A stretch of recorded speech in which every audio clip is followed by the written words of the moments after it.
देखिए आपका आईपीसी चल रहा था। आईपीसी में आपका एबेटमेंट बताया जा रहा था, दुष्प्रेरण, फिर एक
अपना शब्द की व्याख्या करना है और इसमें आपका 3-4 जो मुख्य मुख्य बातें पूछी जाती हैं वो शब्द देखना है और 2-3 आपका उदाहरण अच्छा अच्छा देखना है।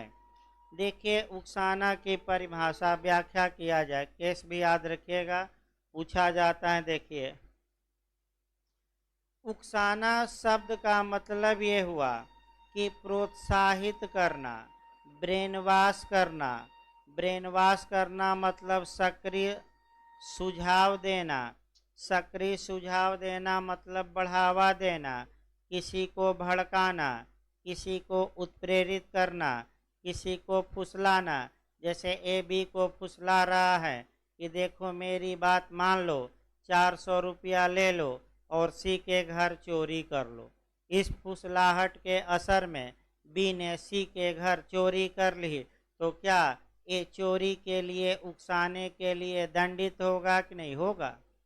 क्योंकि फुसलाना भी उकसाना माना जाएगा। किसी को सलाह देना, जैसे कि असली तुम पप्पू हो, जाकर नदी में क्यों नहीं कूद जाते, 4 साल से हाई स्कूल में फेल हो रहे हो, अब पप्पू नहीं कहेगा कहलाओगे तो कब कहलाओगे? तो ये सलाह न दीजिए। अगर गलत सलाह दिए उकसाए हैं, वह कोई गलत कार्य कर दिया, तो आप दुष्प्रेरण के लिए क्या होंगे? दोषी होंगे। सलाह देना भी उकसाने में आएगा। इसके बाद आज्ञा देना, मैं तुम्हें आज्ञा है भी, मैं तुम्हें आज्ञा देता हूँ जाकर सी की हत्या कर दो। तो क्या ए ने बी को उकसाया कि नहीं उकसाया? उकसाया। और ए हत्या के दुष्प्रेरण के लिए क्या होगी? होगा दोषी। निर्देश देना इत्यादि। ब्रेन वॉश, आजकल जो सबसे महत्वपूर्ण कौन सा शब्द चल रहा है? ब्रेन वॉश करना। अब आइए उकसाने में आपका पहला क्वीन बनाम मोहिते का केस देखा जाए। ये सती होने वाला केस है। क्वीन बनाम मोहिते। क्वीन बनाम मोहिते के बाद में एक स्त्री सज धज कर सती होने जा रही थी। तो सती प्रथा देखिए, हल्का सा समझ लीजिए। सती प्रथा भारत में प्रचलित थी और भारत में यह एक सामाजिक बुराई थी। सती प्रथा का मतलब हुआ आपका कि जब किसी स्त्री का पति मर जाता था तो वह स्त्री पति के चीते पर बैठकर, लेटकर या बैठकर जिंदा ही जल जाती थी। इसी को हम सती होना कहते हैं। आपका इसके खिलाफ आंदोलन चला, कानून बना और अब ये प्रथा पूरी तरह लगभग भारत में क्या है? बंद। 1-2 जगह बीच में आई थी 10-15 साल पहले। अब ये प्रथा नहीं, बाबाओं की प्रथा शुरू हो गई है, देख ही रहे हैं। और बाबा को बचाने वाले हर एक लोग हैं। कोई भी नेता किसी भी पार्टी का अभी तक बाबा के खिलाफ नहीं बोला। सब करें बाबा की क्या गलती, वो तो निकल गए थे। और जो खतरनाक वकील हैं आपका एपी सिंह, जो कुछ भी बोल देते हैं, बाबा ने उनको वकील नियुक्त कर दिया है, जबरदस्ती वकील बन जाते हैं। सीमा हैदर के वकील बन गए और सीमा हैदर ने भाई बना लिया, बिना पूछे पहुंच जाते हैं। यानी कि आपका बिना पूछे ही क्या करते हैं कहीं भी। अब बस ये काम हुआ था कि सरकार ने निर्भया कांड में जो अभियुक्त थे, जो फांसी हो गई सबको, एक आत्महत्या कर लिया, एक लड़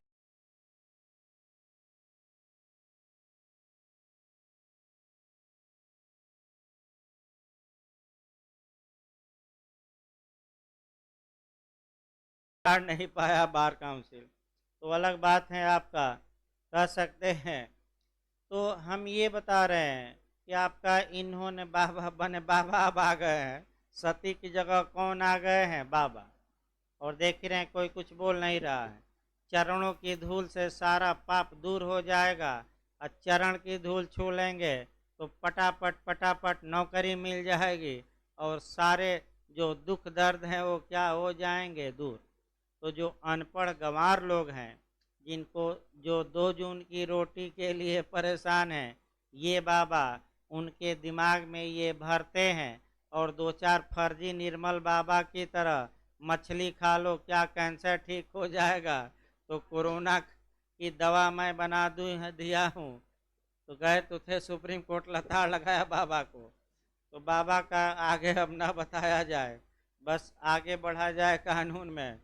तो एक स्त्री सद्धत के सती होने जा रही थी, पीछे से लोग आपका राम नाम सत्य है, राम नाम सत्य है नारा लगा रहे थे। ये माना गया कि ये राम राम का जो नारा लगा रहे हैं, आप स्त्री को क्या कर रहे हैं, स्वयं आत्महत्या करने से उकसा रहे हैं। तो ऐसी कंडीशन में अलग 2 धाराएं बनी हैं। 18 वर्ष से कम के बालक को उकसाइए, पागल को उकसाइए तो 305 आईपीसी, और वयस्क को उकसाइए तो 306। 305 आईपीसी में फांसी की सजा है और 306 में फांसी। तो ऐसे लोग अगर वह स्त्री वयस्क होगी तो ऐसे लोग जो राम का नाम ले रहे थे वह 306 में जाएंगे और माना जाएगा कि आत्महत्या के लिए क्या कर रहे हैं, दुष्प्रेरित, उकसा रहे हैं स्त्री को। अगला देखिए, पत्र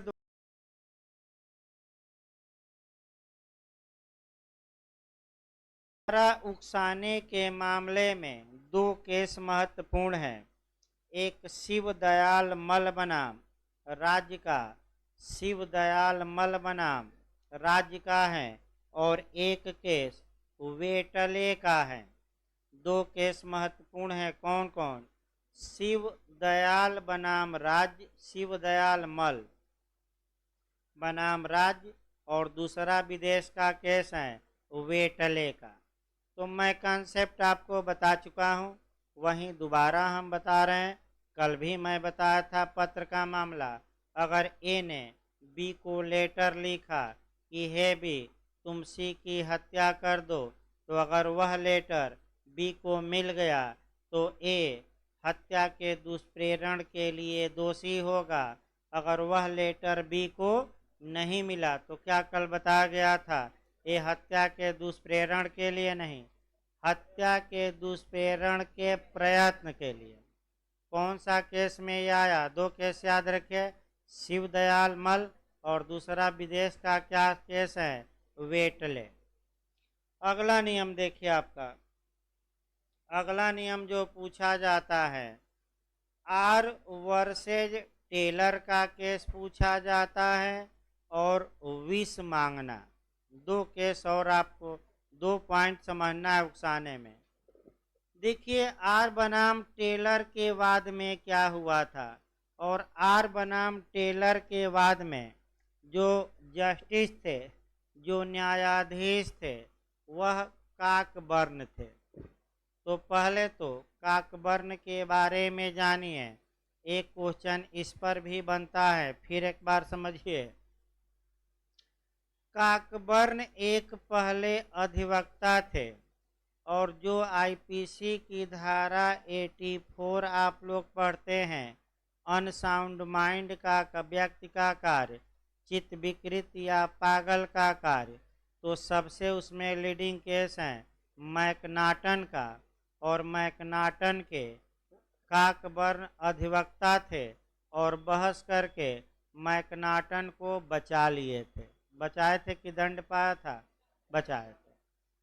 जब आपका काकबर्न अधिवक्ता के बाद जज बने, तो जब ये अधिवक्ता थे उनका विचार अलग था, जब ये जज बन गए तब इनका उनका विचार क्या हुआ, बदल गया। तो व्यक्ति का विचार बदलता रहता है, व्यक्ति का जब हैसियत के अनुसार व्यक्ति का विचार बदलता रहता है। जैसे ज्योति मौर्य की कहानी, जब वह नई सिलेक्शन पाई थी तो आलोक मौर्य अच्छा था और हैसियत जब बदल गई तो अपने हैसियत में विवाह करेगी कि यही नीच आदमी से अर्थात स्वीपर से विवाह करेगी। तो भाई हैसियत बदलती है तो ज़्यादा लोगों का मन भी क्या होता है, बदल जाता है। कुछ लोगों का नहीं भी बदलता, लेकिन कुछ लोगों का क्या होता है। लेकिन हमेशा याद रखना चाहिए, अपनी जड़ न भूलना चाहिए। जिस दिन आप जड़ भूल जाएंगे उस दिन आपको समाज में पूछने वाला नहीं रहेगा। अपनी जड़ मजबूत रखिए, यानी कि हैसियत भले बदल जाए, वास्तविकता हमेशा किस दौर से गुजरे हैं आप वह दौर हमेशा आपका दिमाग में क्या करिए रहिए, बनाए रखिए। अब वो बनाइए ना बनाइए, हम तो सलाह ही दे सकते हैं ना, कोई ये थोड़े है आपका आगे चला जाए। तो हम बताना ये चाहते थे कि काकबर्न महोदय जब जज बने तो एविडेंस की धारा 6 में एक केस आया, आर बनाम वेडिंग फील्ड, याद है ना, बताया गया था। आर बनाम वेडिंग फील्ड, एक स्त्री का गला काटा गया था कमरे में। वह बाहर आई, अपनी चाची से कही कि देखो मेरी प्यारी चाची, वेडिंग फील्ड ने मेरी क्या दुर्दशा कर दी है। उसके बाद मर गई। स्त्री के कथन को साक्ष्य में स्वीकार काकबर ने नहीं किया। लेकिन भारत में यह एक ही समव्यवहार या रेह जेष्टे के रूप में क्या होगा, सुसंगत। क्योंकि धारा 6 ये बताती हैं पुराने साक्ष्य नियम की, चाहे कथन उसी समय किया गया हो या भिन्न भिन्न समय पर किया गया हो, उसी स्थान पर किया गया हो या भिन्न भिन्न स्थान पर, बस वह मेन घटना से क्या होना चाहिए, कनेक्टेड। कनेक्टेड मतलब जुड़ा होना चाहिए। तो अगला देखिए आपका, तो आर बनाम टेलर के केस में हुआ क्या। दो लोग आपका मल्ल युद्ध कर रहे थे और ए और बी और सी के पास पैसा रखा था कि जो जीतेगा उसे तुम क्या करना, दे देना। अब ये समस्या थी कि क्या सी दुष्प्रेरण के लिए दोषी होगा, जिसके पास पैसा ये लोग रखे हैं। क्या ये माना जाएगा कि उसने इन लोगों को उकसाया। तो आर बनाम टेलर में ये नहीं माना गया, अर्थात कहा गया कि अगर तृतीय व्यक्ति के पास पैसा रखा गया है तो वह उकसाने का कार्य नहीं कर रहा है। अगली समस्या आती है जहर या विष वाली या एसिड पर। अच्छे से देखिएगा इसको, ये समस्या बन सकती है। एसिड, जहर, दो उदाहरण देखिए आपका, तब आगे ही बताया जाएगा। अभी उकसाना शब्द चल रहा, मैं बता दूं, अभी दूसरा नहीं शुरू हुआ, अभी 3-4 पॉइंट और बचे हैं तब आपका। देखिए, अगर ये एक दुकान पर जाता है और उद्देश्य बताकर विष मांगता है, यानी कि ये बताता है कि इस जहर से मैं अपने दुश्मन बी की हत्या करूंगा, आप मुझे जहर दीजिए। और तब दुकानदार अगर ए को जहर दे देता है तो दुकानदार ये माना जाएगा कि वह क्या कर रहा है, ए को उकसा रहा है। लेकिन अगर ऐसे जहर मांगा गया और दुकानदार नहीं जानता है तो वह दंड का भागी नहीं होगा। अब एसिड अटैक देख लीजिए, ए गया दुकान पर एसिड आपका खरीदने और ये कहा कि ये एसिड मैं बी पर फेंकूंगा, तुम मुझे एसिड दे दो। तो क्या कोई दुकानदार देगा जल्दी? अभी भी जाइए, अगर आपको दुकानदार नहीं पहचानता तो उसका नियम यह है कि भाई 18 वर्ष से कम के बालकों को आप एसिड नहीं बेचेंगे। एसिड बेचते समय आधार कार्ड या पहचान कार्ड लीजिए, तब किसी को एसिड दीजिए। वो भले उल्लंघन हो, लेकिन आप पहचान कार्ड या आधार कार्ड लीजिए, तब आप क्या करिए, एसिड की बोतल दीजिए। तो आप एक जाइए कहीं देखिएगा, अगर आप अनजान दुकान पर गए, वह दुकानदार नहीं जानता, एसिड की बोतल मांगेंगे तो 4 बहाना कर देगा, नहीं है। आपको जानता है तभी देता है ज़्यादातर दुकानदार, क्योंकि हो सकता है कहीं फेंक दे, अन्वेषण होगा तो कहाँ से एसिड खरीदा था, तो इस दुकान से दुकानदार भी पकड़ा जाएगा। आपका तैयारी किया था, तो तैयारी किया था तो कहाँ से वस्तु खरीदा, तो इस दुकान से, तो दुकानदार फंसेंगे कि नहीं, फंसेंगे। इसीलिए जल्दी नहीं बेचते। तो हमारा कहना ये है कि अगर उद्देश्य बताकर जहर या एसिड लिया जाता है तो दुकानदार दंड का भागी होगा। ये माना जाएगा कि वह व्यक्ति को क्या कर रहा है, उकसा रहा है। अगला पॉइंट देखिए लास्ट में। अगर आपका अगला पॉइंट आपका ये है कि अगर आप मौन केवल रह जाते हैं, यानी कि अगर आप केवल मौन रह जाते हैं या मूक स्वीकृति देते हैं तो आप दंड का भागी नहीं होंगे। आप ये नहीं माना जाएगा कि आपने उस व्यक्ति को उकसाया है। एक उदाहरण इस पर देखिए। ए बी के पास जाता है और ये कहता है कि हे बी, मैं जा रहा हूँ सी की हत्या करने। बी मौन रह जाता है, तो भाई क्या मौन उकसाना माना जाएगा? नहीं। या बी कह दे कि जो तुम्हारी इच्छा हो करो, तो क्या उकसा दिया? नहीं। लेकिन कह दे हाँ हाँ जाकर मार दो, तब तो भाई क्या किया? तो फिर केवल मौन स्वीकृति देना या मौन रह जाना या ये कहना कि जो तुम्हारी इच्छा हो वो करो, हमसे कोई मतलब नहीं है, क्या ये उकसाना माना जाएगा कि नहीं? नहीं माना जाएगा। लेकिन जाकर जैसे कि फिर एक बार उदाहरण देखिए, पूछे जाते हैं। ए बी के पास आया, कहा कि मैं जा रहा हूँ सी की हत्या करने। बी ने कहा कि ठीक कर रहे हो, जाकर मार दो, तब तो भाई उकसा ही दिया। उकसा दिया कि नहीं? तो इस प्रकार उकसाना शब्द समाप्त हुआ। अब सेकंड आइए। धारा 107 का सेकंड खंड काफी महत्वपूर्ण है और जो क्वेश्चन इंटरव्यू और प्री में बना है वह काफी आपका महत्वपूर्ण क्वेश्चन बना है और इसको थोड़ा आपको कोरिलेट करना पड़ेगा। कोरिलेट करके पढ़ना है। देखिए आपका एक तो पहला क्वेश्चन प्री का भी चलते राजा भाई कि षड्यंत्र द्वारा दुष्प्रेरण का प्रावधान सीधे कहाँ निगमित है? पहला क्वेश्चन। तो 107 के किस खंड में? सेकंड में, सेकंड या दूसरे में। दूसरा क्वेश्चन, षड्यंत्र द्वारा जो ये दुष्प्रेरण है आबलिक आपराधिक षड्यंत्र भी परिभाषित है किस धारा में? 120 ए। तो अब जो पूछा जाता है दोनों में डिफरेंस क्या है, दोनों में दायरा किसका व्यापक है, किस केस में हमारे उच्चतम न्यायालय ने 107 के सेकंड खंड में और 120 ए में डिफरेंस बताया।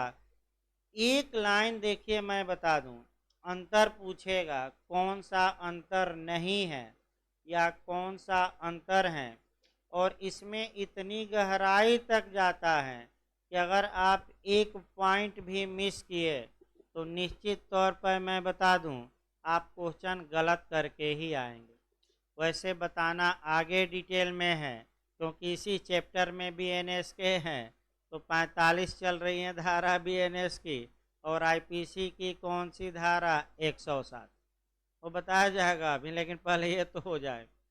अब फिर एक बार देखिए, षड्यंत्र या ट्रांसपेरेंसी होती क्या है? पहले इस बात पर गौर करिए। षड्यंत्र की परिभाषा या आपराधिक षड्यंत्र की परिभाषा मूल आईपीसी में नहीं दी गई थी, पहला नियम। दूसरा नियम, षड्यंत्र की परिभाषा आर बनाम मलकही के केस में सर्वप्रथम दी गई, जस्टिस विल्स ने दिया। केस याद रखे, कौन? आर बनाम मलकही, और जज कौन थे? विल्स। भाई एकदम रटिए, आगे हम बताएंगे। आर बना मलकही का केस, और आपका जज कौन थे? विल्स ने। जो परिभाषा विल्स ने दिया उसी परिभाषा को भारत में स्वीकार किया गया है, और भारत में क्रिमिनल कॉन्स्पिरेंसी की परिभाषा नई जोड़ी गई किस धारा में? 120 ए में। और दंड 120 बी। तो 120 भी अभी ना देखिए, 120 ए में आपका जोड़ी गई। तो क्रिमिनल कॉन्स्पिरेंसी होती क्या है? अभी झारखंड में बना था, और जो लोग बेयर एक्ट नहीं जानते थे, बेयर एक्ट नहीं पढ़े थे, वो लोग गलत करके ही आए, क्योंकि हल्का हल्का चारों ऑप्शन में एक एक शब्दों का क्या दिया था? दो दो का अंतर। एक एक शब्द पर हम ध्यान दिलवाएंगे, एक एक शब्द देखिएगा। तो आपका फिर देखिए, क्रिमिनल कॉन्स्पिरेंसी का मतलब ये हुआ कि जब दो या दो से अधिक व्यक्ति किसी कार्य को करने के लिए, या किसी कार्य को माने किसी अवैध कार्य को करने, या कोई ऐसा कार्य करने जो अवैध न हो, या करवाने के लिए रजामंद होते हैं, एग्री हो जाते हैं, तो उसी एग्री को जब सहमत हो जाते हैं, तो उसी सहमत को हम क्रिमिनल कॉन्स्पिरेंसी कहते हैं। क्रिमिनल कॉन्स्पिरेंसी का कोड क्या है? सहमति। क्या है? यानी कि इसका मतलब कि जब दो या दो से अधिक व्यक्ति कोई इलीगल कार्य या ऐसा कार्य जो अवैध न हो, अवैध न हो का मतलब वैध हो, लेकिन उसको अवैध साधनों द्वारा करने माने स्वयं करने, या करवाने माने दूसरे से क्या करवाने के लिए आपस में क्या हो गए हैं? रजामंद। तो ऐसी दशा में उसे ही क्रिमिनल कॉन्स्पिरेंसी कहेंगे। अब 120 ए में है कि अगर सहमति अपराध को करने या करवाने के लिए हुई है, किसके लिए? अपराध, तो वह उस अपराध की दिशा में कोई कार्य किया जाना आवश्यक नहीं है। मात्र सहमत के आधार पर व्यक्ति क्रिमिनल कॉन्स्पिरेंसी के लिए क्या होगा? दायी। यानी कि फिर एक बार इस वाक्य को समझिए, आगे तो हम बताएंगे ही। अगर सहमति हुई है किसको करने या करवाने को? किसी अपराध को करने या करवाने, तो कोई अपराध किया जाना आवश्यक नहीं है, या उस दिशा में कोई भी कार्य न करिए, तो मात्र आप साजिश रचने के जुर्म में क्या होंगे? दोषी। लेकिन 107 का सेकंड ये कहता है खंड कि षड्यंत्र द्वारा दुष्प्रेरण के मामले में यह आवश्यक है कि उस षड्यंत्र के अग्रसरण में, अग्रसरण का मतलब उस षड्यंत्र को आगे बढ़ाने में, षड्यंत्र के किसी पक्षकार द्वारा कोई न कोई कार्य किया गया हो। तो बताइए, किसमें कुछ न कुछ कार्य करना आवश्यक था? 100 सेकंड के किस में? 107 के किस खंड में? सेकंड। और अब कार्य करना आवश्यक नहीं है, कौन सा है? 120 ए। तो व्यापक कौन हुआ? 120 ए। क्यों व्यापक हुआ? कार्य होगा तब भी, नहीं होगा तब भी, कार्य सफल हो गया तब भी, असफल हो गया तब भी। और धारा 107 का सेकंड कब लागू होगा? जब कुछ न कुछ कार्य क्या किया गया हो। यही पॉइंट पकड़ना है। 107 के सेकंड खंड के लिए कुछ न कुछ उस षड्यंत्र की दिशा में कुछ न कुछ कार्य करना क्या है? आवश्यक। अब केस पर आ जाइए। ये तो हो गया आपका केस, जरूर याद रखिएगा, अभी पूछा नहीं गया है, नया मॉडल ये बन सकता है। वह है कि धारा 107 के सेकंड खंड और धारा 120 ए में किस केस में डिफरेंस बताया गया, अंतर बताया गया। ये नया क्वेश्चन बन सकता है, बना नहीं है। केहर सिंह बनाम दिल्ली प्रशासन। फिर एक बार देखिए, केहर सिंह बनाम दिल्ली प्रशासन के बाद में 107 के सेकेंड खंड और 120 ए में अंतर बताया गया। तो जहाँ जहाँ अंतर बताया गया हो, 3-4 क्वेश्चन एक साथ तैयार करना है। फिर हम बता दें कि हर सिंह बनाम दिल्ली प्रशासन किन धाराओं में अंतर, 107 के सेकेंड क्लास और 120 है क्रिमिनल ट्रांसपेरेंसी, दोनों में है। तो किस में कार्य होना कुछ आवश्यक है, 107 के सेकेंड खंड। और किस में अपराध के लिए साजिश रची गई है, तो कार्य किए बिना भी व्यक्ति दंडित, 120 ए, वो अलग बताया जाएगा। इतना से नहीं होगा, ये तो षड्यंत्र आप दुष्प्रेरण में चल रहा है। 2 क्वेश्चन और याद रखिएगा, पूछा गया था, पिछली बार आया था एपीओ में, नानक चंद्र बनाम राज्य। आईपीसी की धारा 34 और 149 में, यानी कि सामान्य आशय और सामान्य उद्देश्य में अंतर किस केस में, नानक चंद बनाम राज्य। फिर आपका 299 आईपीसी और 300 में, ये तो ज़्यादा लोग पढ़ते रहते हैं, आर बनाम क्या है, गोविंदा। आर बनाम कौन सा केस है, गोविंदा। जज का नाम याद रखे, मेलविल। किस में अंतर बताया गया, 299 और किस में, 300 में। तो आज की कहानी भाई यहीं समाप्त किया जाए, कल आगे आपका षड्यंत्र द्वारा हो ही गया, शासय सहायता बताना है। अब पंडित जी वाली कहानी, यानी कि पंडित जी वाली कहानी भी पूछा जाता है तीसरे पॉइंट में, शासय सहायता।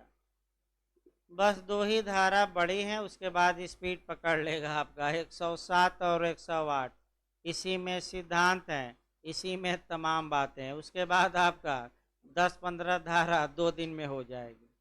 फिर षड्यंत्र में समय लगेगा 2 दिन, फिर प्रयत्न में 2 दिन। तो हाँ, हाँ?